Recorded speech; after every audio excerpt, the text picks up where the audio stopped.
Okay, here we are with another episode of Smart Living. I'm Daphne Monroe, and this is Diane Brennan. Yep, she's also your smart shopper too, but it's more smart shopping when it comes to real estate. You know, I'm not as smart as you, so I'm excited about this podcast because you have a lot to teach me. Well, I may be smart, but you sure as heck are the funny one out of this one. Oh, well, thank you very much. Thank you.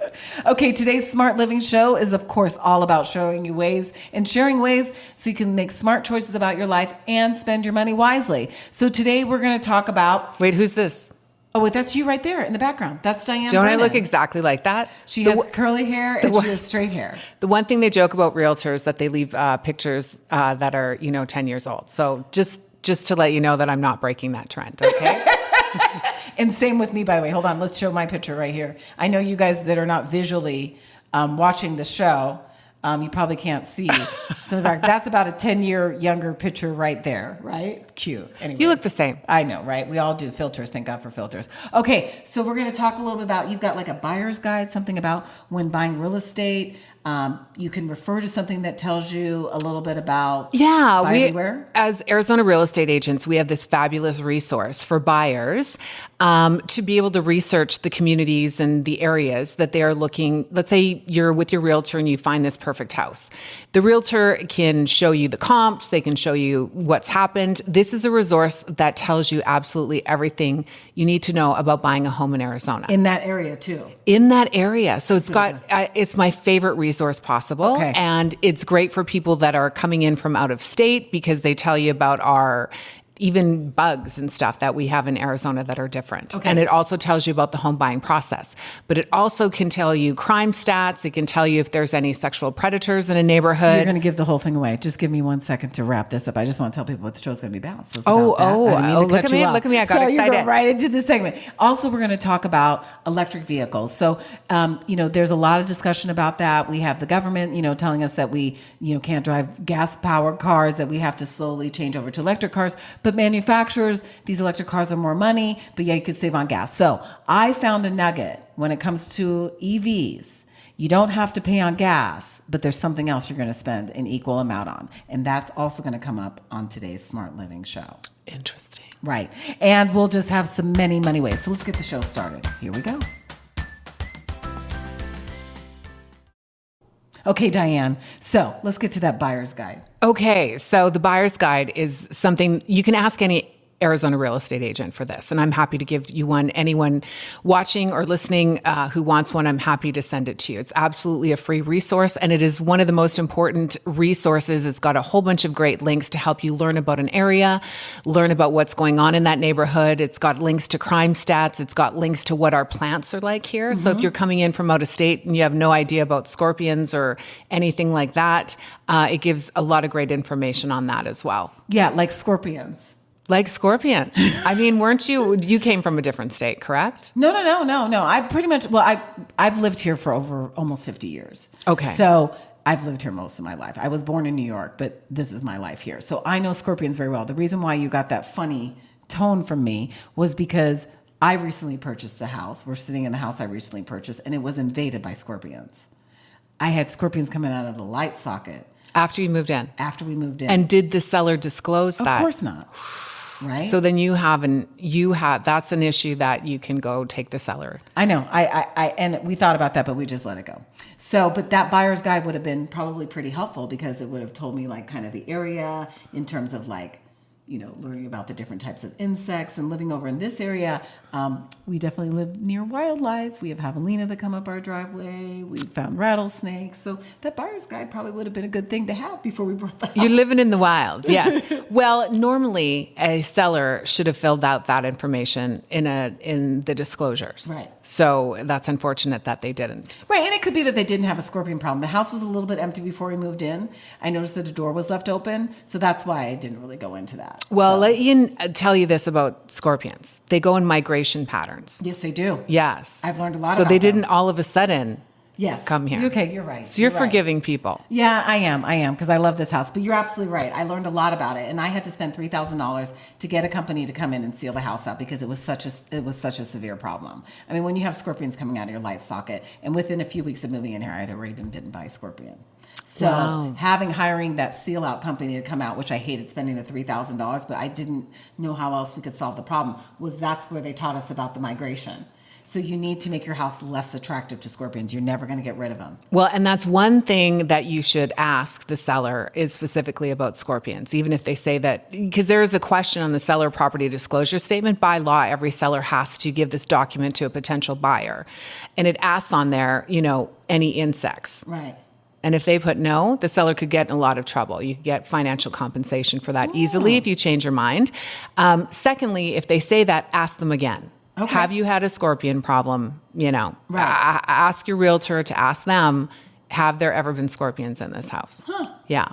That might be something I might think about. I'm going to chew on that. I But let's talk a think- little bit more about this buyer's guide. Sure. So you can get it. Can anybody get it, or do you have to be a realtor? Because you said you'll send it out to anybody that contacts you. Oh, anybody can get it. Yes. Realtors have access to it, and it's one of the tools that anyone who's thinking about buying a home can get for free. And you get it through a realtor. Okay. Now, is it specific to the area that you're buying in the valley, or is it covers the whole valley? Well, it covers the whole valley, but it has links. So let's say there's crime stats, or you want to know how the schools are in a certain area. So it has links to specific different areas. So,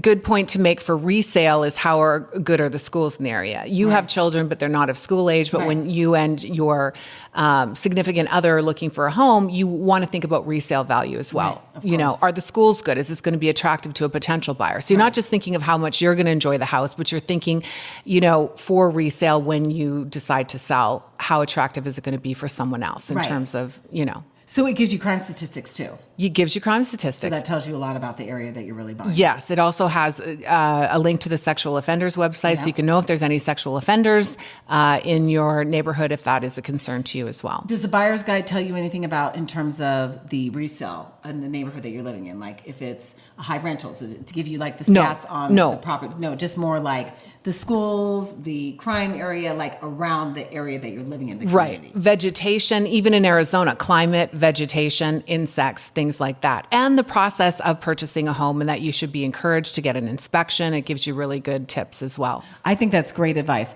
And people can get it for free. They can reach out to you to do that, but it is free. So it Free. doesn't cost anything. No. Okay, that's If great. somebody's charging you, they're doing something a little funny, like they your have to sellers with the scorpions.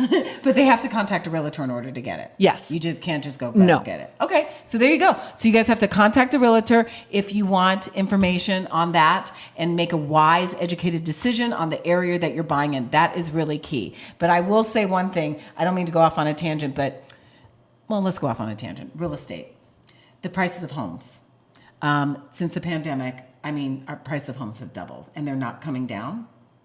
That's a question. We don't see that right now. So we have been in a situation where interest rates have been high. We were enjoying 2%, 3%, 4%, and now we're at the 6, 7, 8 range.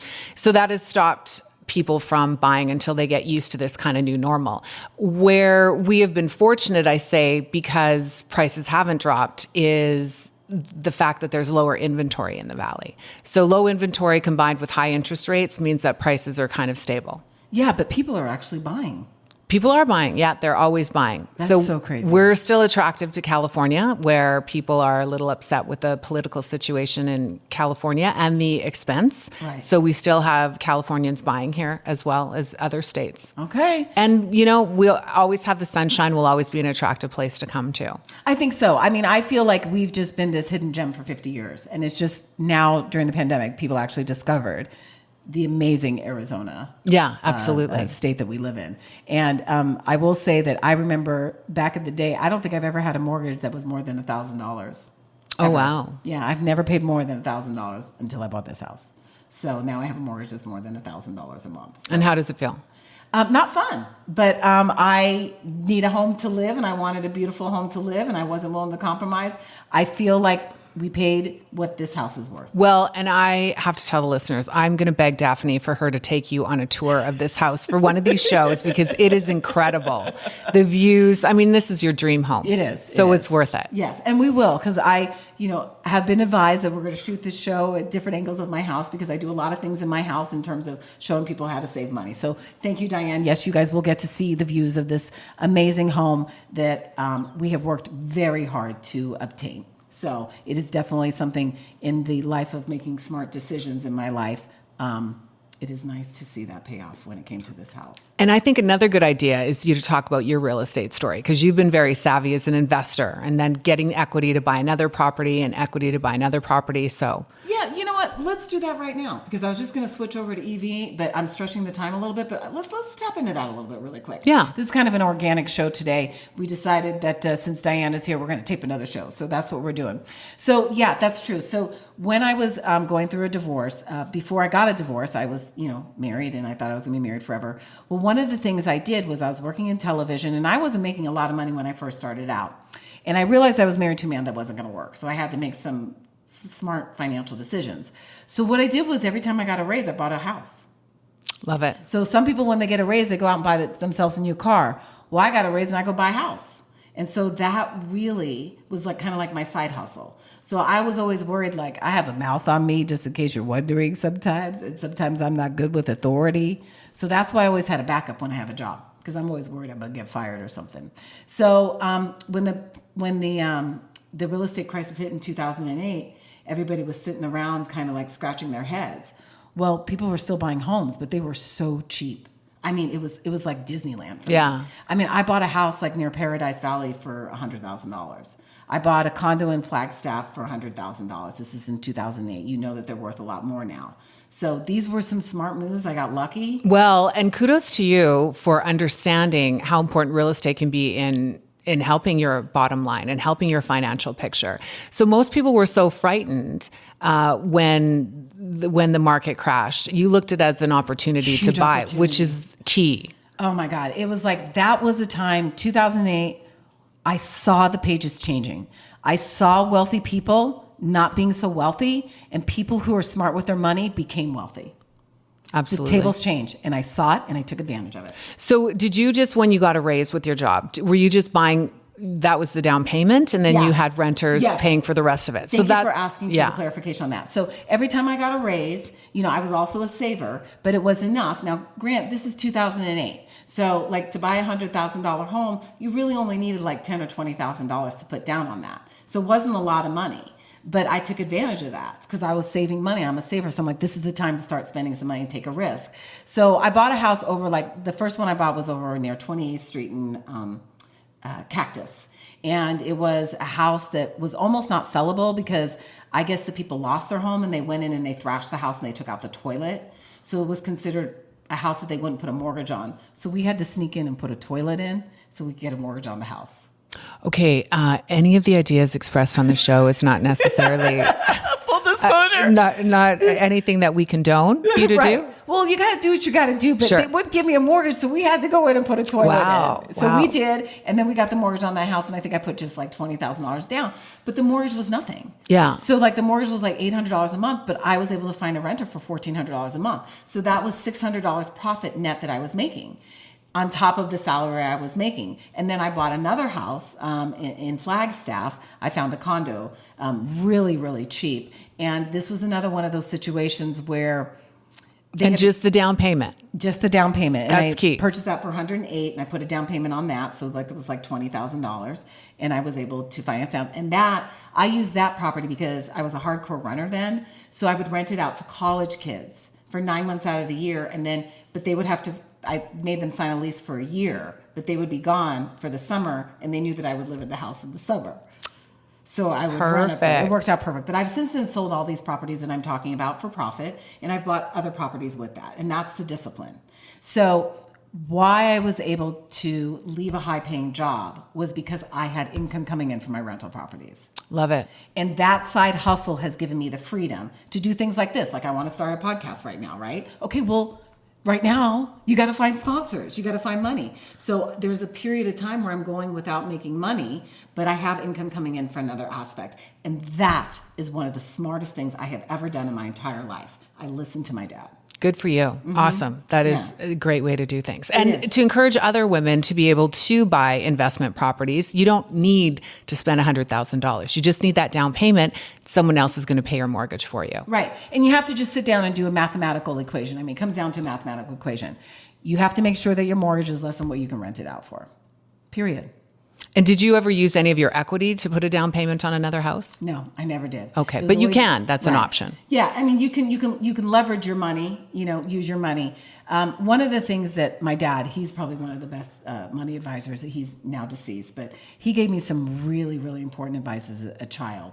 And one of it is that if you have money, keep it in the bank. Make sure you got enough. So let's say I bought a house for 150. This is my dad's philosophy. Make sure you have $150,000 saved up in the bank, but don't use your money. Go get a mortgage and put a mortgage on that. But if something happens, you can pay off that house.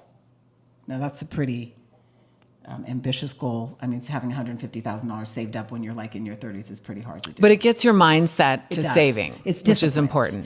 So what that told me was, don't put myself in debt.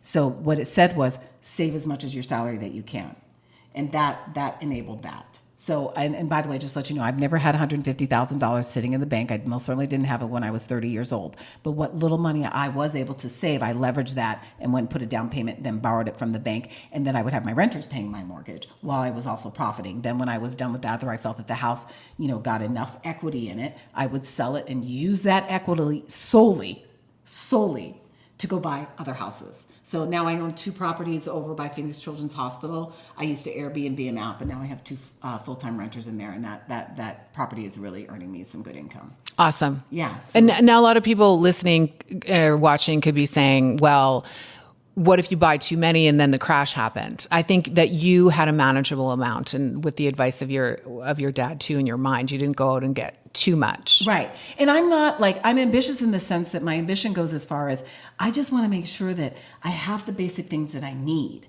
I don't want to have to be robbing Peter to pay Paul to keep a roof over my head. Yeah. So for me, my ambition only goes as far as, okay, I can take care of myself, and then I want to play. And Yeah. then I don't want to work after that, right? So, but there are people who see things greater than I do and have a larger real estate portfolio. But for me as an individual, I also manage all my own rental properties too, because I have the time and the freedom to do that. And I enjoy that. So I like, not that I have relationships with my renters, but it is intimate in the sense that I'm the one that's going over there to do the repairs. So, and that saves me money too. You're doing the repairs? I do. This woman. That's amazing. Yes. So Diane, we're really talking about real estate on this show today. So being that you are a realtor, are you staying busy? Are you finding homes for clients? Yeah, I mean, I've been blessed that I have clients still. This year has been tough with the high interest rates. Things have kind of been at a standstill and with inventory low. But yeah, there's still deals being had and still homes being bought and homes being sold. So just because the market changes doesn't mean that people's lives align with that. If Right. people need to move, then they need to move. People need to buy, then they need to buy. Right. So okay, I'm going to throw something at you here for a loop. Okay, so being that you are a single woman, and by the way, Diane's single, and she's currently looking for someone to date. She's looking for someone who's going to be of equal Look how desperate status I as am. her. I'm on a podcast asking for a date. But we're turning it into a dating show too. But besides that, the point is that you're independent, right? Mm-hmm. So being that you've been self-employed most of your life, what are ways that you manage your money to make sure that your bills are paid? Because you don't have anybody. Well, you have to do the old 6 months worth of saving, especially in real estate. It's commission based. So you're grinding all the time. Mm-hmm. So it's a little exhausting. So yeah, it's a matter of save. So that's what you do. So let's say, for example, you sold a house and you made some good money. So you have that discipline. So let's say you made like $20,000 commission. You have that discipline to know that you have to put a portion of that away. For taxes, number one. Yeah. Okay. Number two. And did I have the knowledge? I learned by trial and error. Right, Let's don't we say all? that. Yes. And By every realtor will tell you that. They didn't save enough for taxes and then they got, squeezed at the end of the year. So it's been a discipline that I've come to learn in order to be able to survive in this business for sure. Because it could be feast or famine in real estate. And we've seen the cycles change, so things can change. Absolutely true. Okay, I'm going to shift gears a little bit. And we're going to talk about, you're going to see back here, this graphic's going to change here, but we're going to talk a little bit about... Who is this cute guy that keeps coming up? So we can... That's Eric, our financial guy. But So you can watch Eric on episode 1. right, on episode 1 if you want to watch him. But right here, this is my car. And I'm showing you a picture of these tires right here because they're worn out. So what the deal is with that is back in the day, I bought an EV car about 2 years ago, and Okay. it's a BMW i3. BMW discontinued making it in 2021. Reason why I decided to buy an electric vehicle is because of gas prices. I mean, they were like $4 or $5 a gallon. I had enough. So this car was used. It was 2 years used. I bought it for $28,000. I thought that was a reasonable price. I did a lot of research. It doesn't have a high extending rate, meaning that I only get about 120 miles, electric miles out of it. Okay. But I don't drive that much. So it's perfect for me. So here I am driving my car. I bought it. It's totally affordable. I never have to go to the gas station. I'm super excited.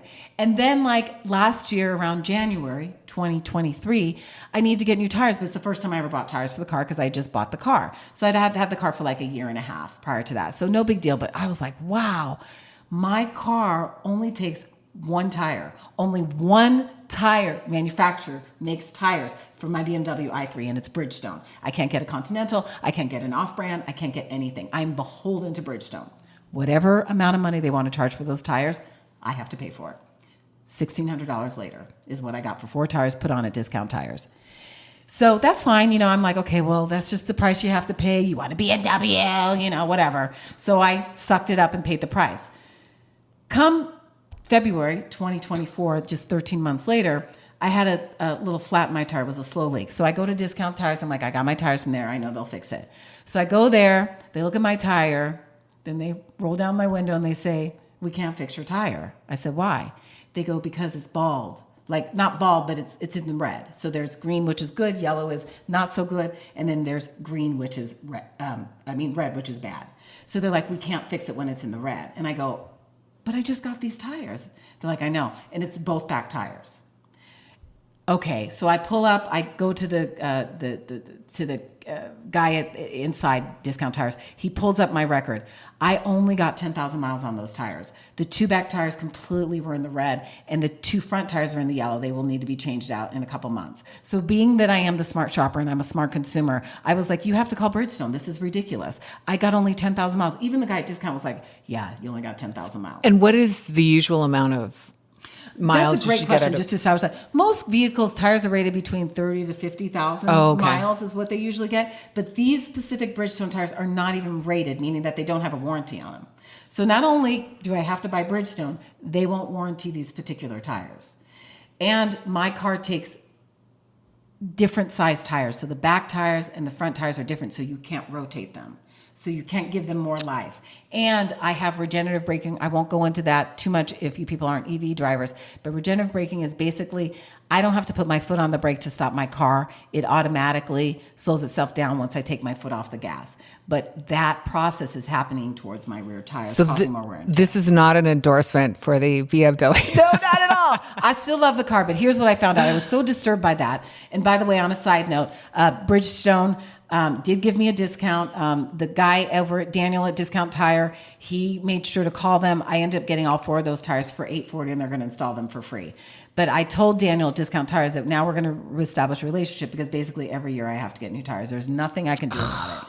So that's the catch, guys. So when I did more research and I started talking to more people when it came to Teslas, a lot of Tesla drivers have to change out their tires between a year and a half. I went on Reddit and looked at some different blogs. So that's the catch with EVs. So you save on the gas, but you have to afford for every year or year and a half, you're going to have to get 4, I can't see my hand in the camera, 4 new tires. Wow, that's crazy. Yeah. And so that's the catch. We're not going to talk about when you need a new battery.